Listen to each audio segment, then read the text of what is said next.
Hello and welcome back to the Monkeywood Garage. After finishing my first motorcycle tour, I realised that I actually got a lot of things right. It's working. Perfect. But I also got a lot of things wrong. Look what's missing. Tank bag. I'm going to break down what worked, what didn't, and what I'm going to change for next time. So if you're planning your own motorcycle tour, stick around because this video should help you avoid making the same mistakes that I did.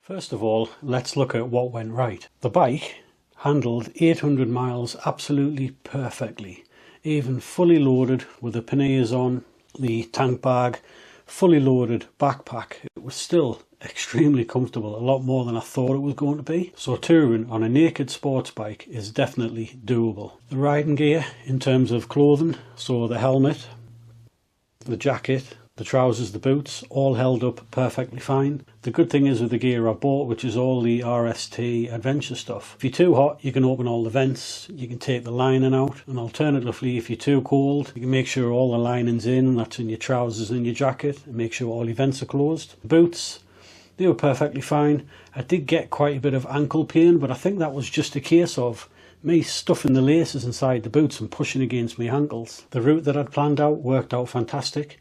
What I've learned is the limit, at least on this bike, is around 2 hours.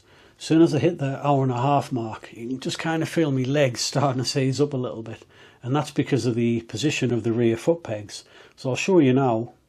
As you can see, sat on the bike, the rear foot peg position is quite sporty. So being in this position for around 2 hours, especially if you're on the motorway where there's not much movement, does start to cause a bit of an ache, sort of in the lower backside, upper thigh position. The campsites were all spot on and exceeded expectations, and I think the key here was to book well in advance.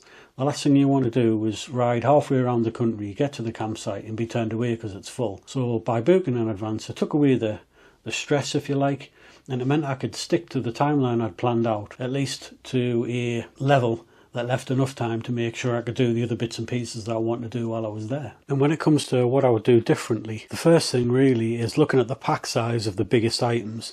So as you can see here, we've got the tent. I'll give you a closer look and you can kind of see how big that bag is.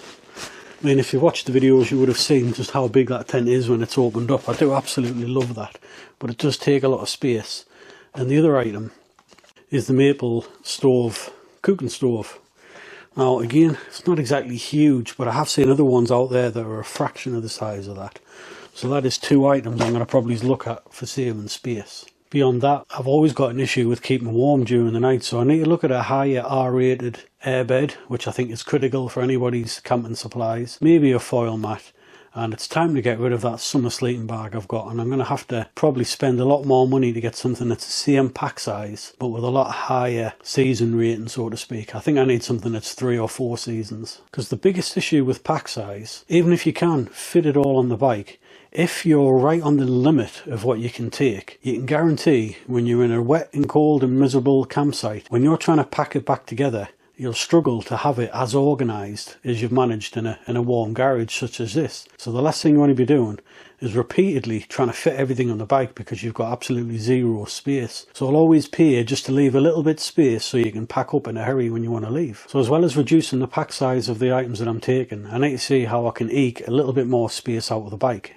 And one quick win for making more storage space is I'm going to upgrade the current SW Motech tank bag that I've got to a slightly bigger one. Now this is 3 to 5 litres. The one I've been looking at, which I'll show you a screenshot of it, is I believe around 10 litres. Now this one, as it sits on the bike, I think fits with the flow of the bike alright, so getting one that is just slightly bigger than that I don't think it's going to disrupt the style too much, and it will give us just that little bit more space. And then moving over to the back of the bike, what I've seen, and again it's by SW Motech, is a street rack that attaches to the rear end of the bike, and I think it sticks out to roughly here. I don't know how it mounts yet. I've actually sent them an email over the last few days to get more information, but what that will allow us to do is attach, even if it's a small to medium size top box on the back here, and then with the roll bag here That'll give me probably another good 20 litres of space. I wouldn't leave it on for everyday riding, but when I'm going camping, that could be ideal. And the other option is, once the Kreiger roll bag is on the back, you can get smaller roll bags, same brand, that attach to them. So I could potentially get another 20 litres that way, but I do like the idea of having a smallish top box on the back, because that'll be handy if I'm just going for day trips and I need to put a few bits and pieces in, because it'll be quickly on and off. A couple of quick pointers, and this is things that I maybe didn't do enough during the planning phase, is when you're looking at your campsites, have a look at what they've got in terms of charging, drying clothes and food on site. Because if you can dry your clothes, if there's food on site, and you can charge your stuff, that's a lot of gear you don't need to cram into your bike in terms of packing. Another essential that I kind of disregarded during the tour is make sure you bring some sort of inflation device in case you get a puncture, and obviously not forgetting a puncture repair kit. Now, I have bought one. I haven't looked at how it actually works yet, so I'll have to investigate that. But I think going forward I'll be making sure that these two items are packed somewhere on the bike. And the last change that I'd recommend, or the last change that I've made, is rather than having my mobile phone on the phone mount here for the maps, I'm going to keep it tucked away in my pocket and use this Carberide 502 in its place. That way, if this flies off or gets damaged or gets lost on the motorway, I'm not stuck in terms of bank details, phone numbers, that kind of thing. So I would recommend, if you can, keeping your phone off here and keeping it in your pocket.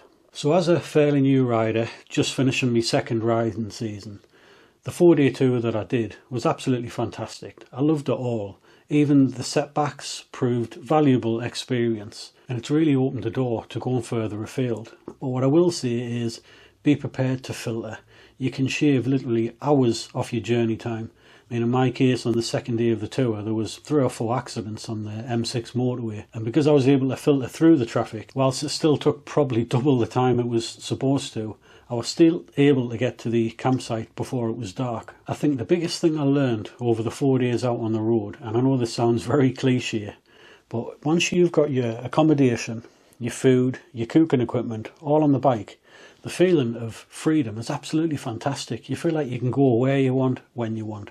So if you are thinking about doing a motorcycle tour, I couldn't recommend it enough. Which brings us to the next section, which is basically 3 quick top tips for first time motorcycle tourers. Number 1, plan your route with regular stops, refresh, stretch your legs, and just make sure you're keeping focus on the road. Number 2, don't pack your bike to its absolute storage capacity, otherwise it'll be a right pain in the backside to repack when you're out on the road or in the campsite. And number 3 is keep a keen eye on speed limits, especially as you enter different countries. I know I stayed within the UK, but entering Wales was a massive difference. It was going 20, 30, 40, 50, all within just a couple of miles, with average speed cameras thrown in the mix. And a bonus tip, don't be like me. Don't leave your tank bag at a petrol station and have to do a 40-mile round trip just to go and get it back. So if there's anyone watching this video who's a veteran tourer, I'd love to hear what your biggest touring mistake is. If you maybe leave a comment below, it could prove helpful for me